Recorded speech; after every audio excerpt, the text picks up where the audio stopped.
If you're a beginner or intermediate jazz piano player and you want to know how to put together a great solo, we're going to tear apart one of my improvisations over the tune Autumn Leaves. There's three things we're going to focus on in this video. The first one is, how do you actually put together great bebop lines? Number two, I've slowed it down quite a lot. I've played it at a speed that anyone can learn. And number three, we're going to talk about the scales that you need, the arpeggios that you're going to use, the enclosures, and even some jazz piano licks. We're going to go through the tune section by section, phrase by phrase, follow along to every bit of this because there's a lot of information in here on how the entire solo process is constructed. Let's listen to the first section and then we'll look at the details together.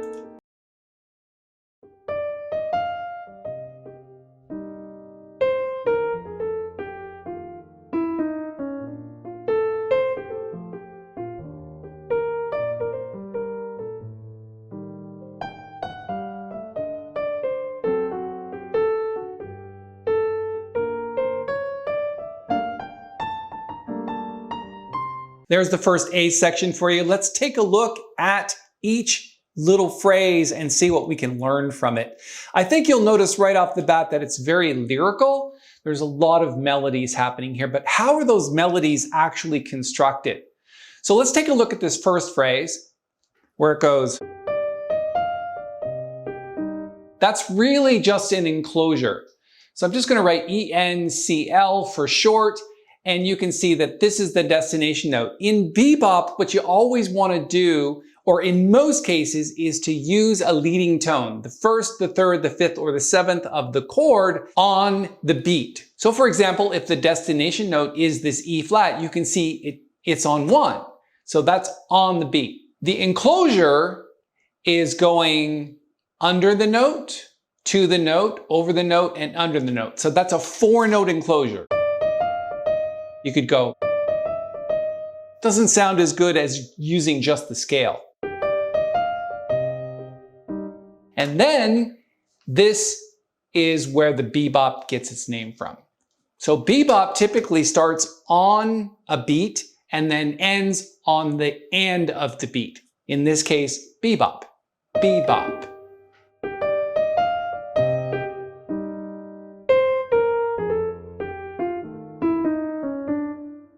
So the solo continues. This is just the scale of F7. And then we've got another enclosure here with the third, interestingly enough, same as the first time around, the third of the B flat chord, which is followed by this enclosure. So this is over, over, and under. So that's a 3-note enclosure. 1, 2, 3.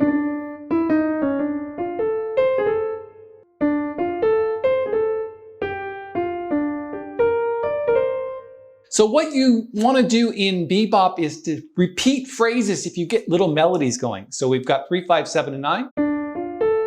And then of E flat, we've got 7, 3, 5, and 7.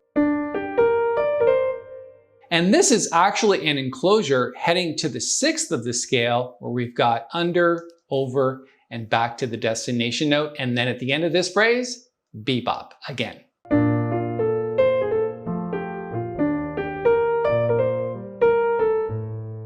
See that? It ends on 4 and then the and of 4. Okay, we're going to go back and listen to the next section. So this is an AABA tune. Let's go listen to the next A.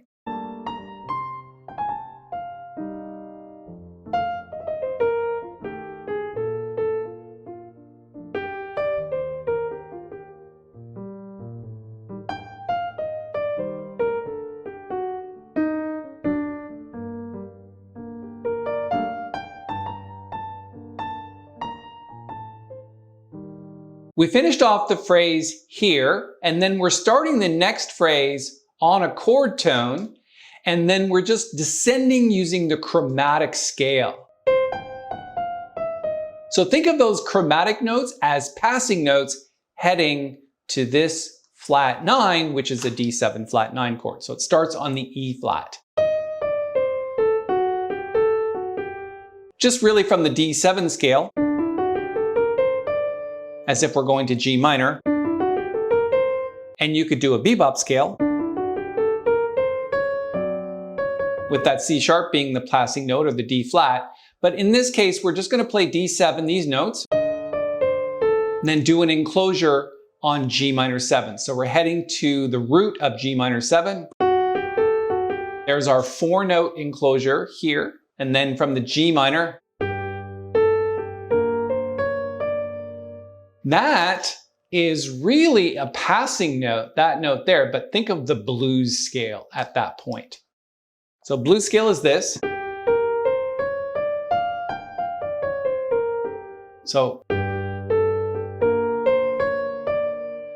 and then instead of going to the F of the blues scale, it's going to this passing note, which is E. What I want to introduce you to now is these little, sometimes they're grace notes, sometimes I write them as 16th notes, but basically they slide into the next note. So instead of just this, it sounds different like this. And now we're here on our 2, 5, 1 of B flat. C minor 7. Here's grace notes. You learn over time to kind of make up little rhythms with your playing. It's just a nice little phrase.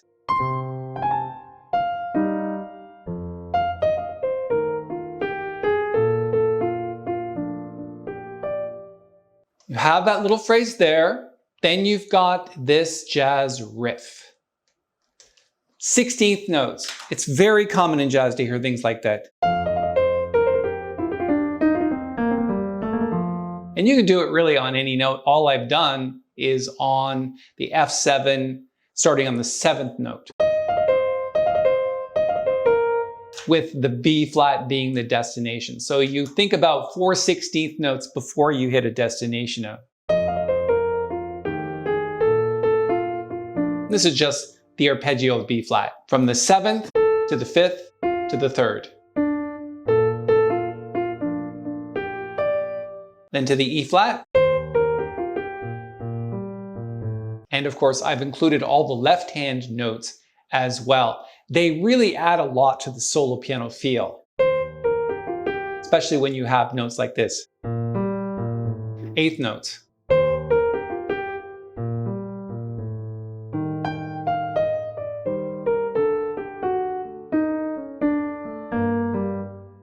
That phrase ends in bebop. Let's take a look at the whole phrase starting on the A half diminished 7th. It's really just our G minor 7 scale.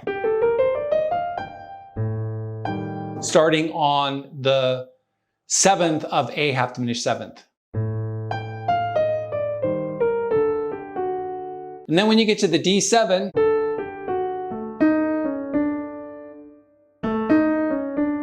you have an enclosure heading to this destination note. And so you've got over and under.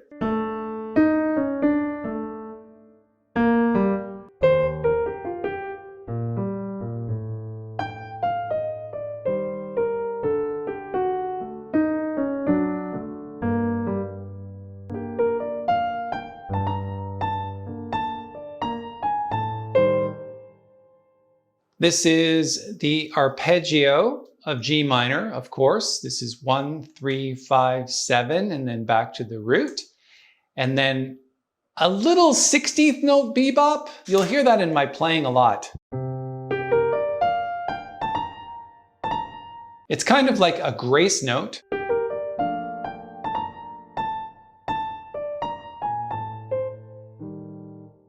And then this is over and under destination note, which is the root of A half diminished 7th. You'll hear this a lot where I bounce back and forth between upper note, lower note, and then upper note.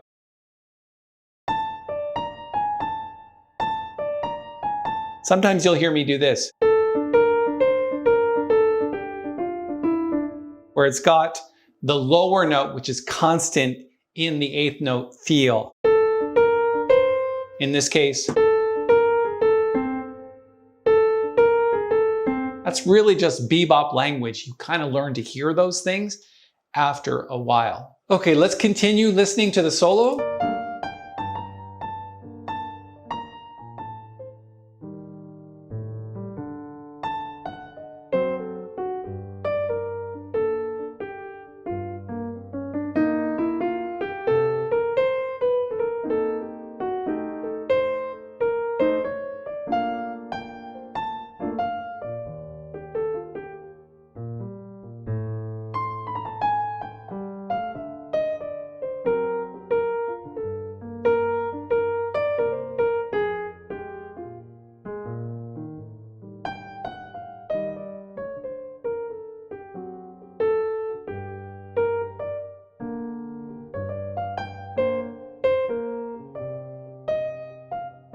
And then it starts the next chorus of solo. So what we're doing here is we're coming out of the bridge and working on the final A section. It starts on this A half diminished seventh chord, which is really just an empty bar. I'm talking about this bar right here. You're starting on the A and just doing bebop.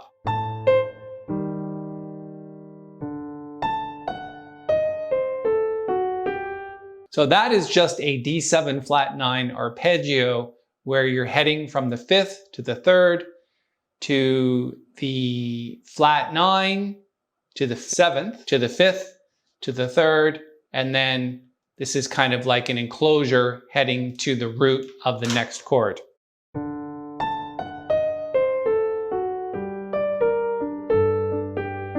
There's that lower note continuing when you're doing the 8th note riff.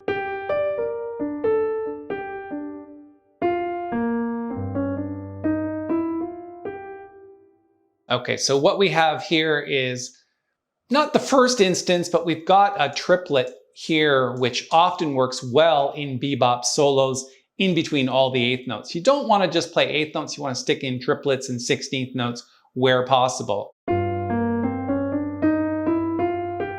And what that is just a chromatic scale. From the C minor,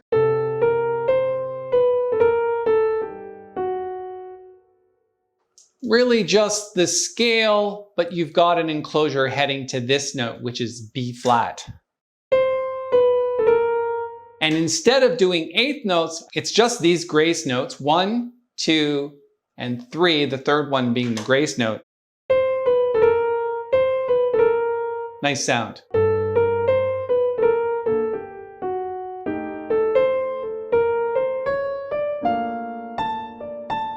What do we have on the F7 chord?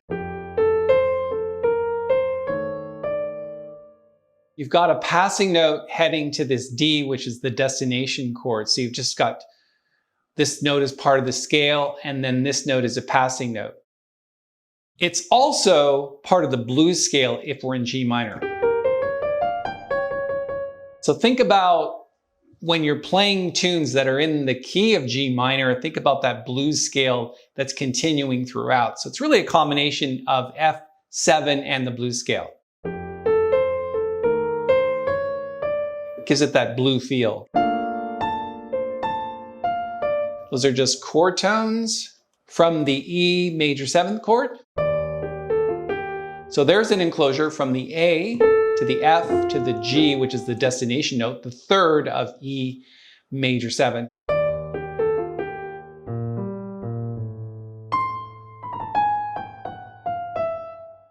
There's a situation where you've got these notes as passing notes, but the entire thing is a chromatic scale, and it starts on the 3rd of A half diminished 7th. You'll hear me do that a lot, where I've got this triplet 16th note feel. This is really important to hear that in my playing because it definitely makes it different than a lot of players. I think it's a really nice melodic idea.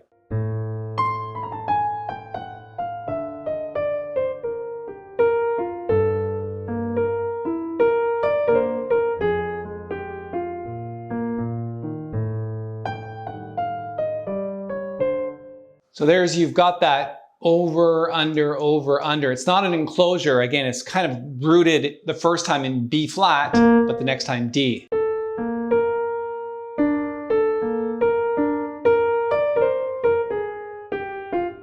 This is really just a descending chromatic scale. And it just is missing the E natural as part of the chromatic scale, but that's okay. You don't need to hit every note of the chromatic scale. And then continuing on with D7 flat 9. We've had this enclosure before. That's the one that goes the 4-note enclosure right here to the destination note of G minor. And then instead of bebop, we're doing a triplet bebop.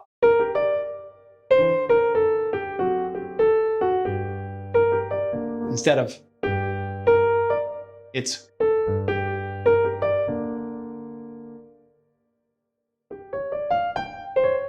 Then this is totally blues here. So this is blues riffs.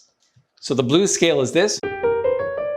So we're going from the root to the flat 5.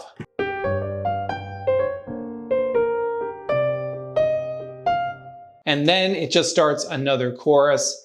And I'm not going to go through that in detail, but it contains a lot of the ideas, how to create lines from the scales, the arpeggios, the enclosures, the passing notes, and of course, any kind of riffs that are in there as well for jazz piano. I've been using this sheet music throughout the tutorial. If you want to download that, I'm going to put a link to it up here in the corner. Go check that out. And if you want to subscribe to our channel here at JazzMentl, we'd love to have you. Just hit the little bell when you do, and we'll notify you of the next upcoming video. And if you're looking to dissect bebop a little bit more, I'm going to put a link to a video over here that does just that.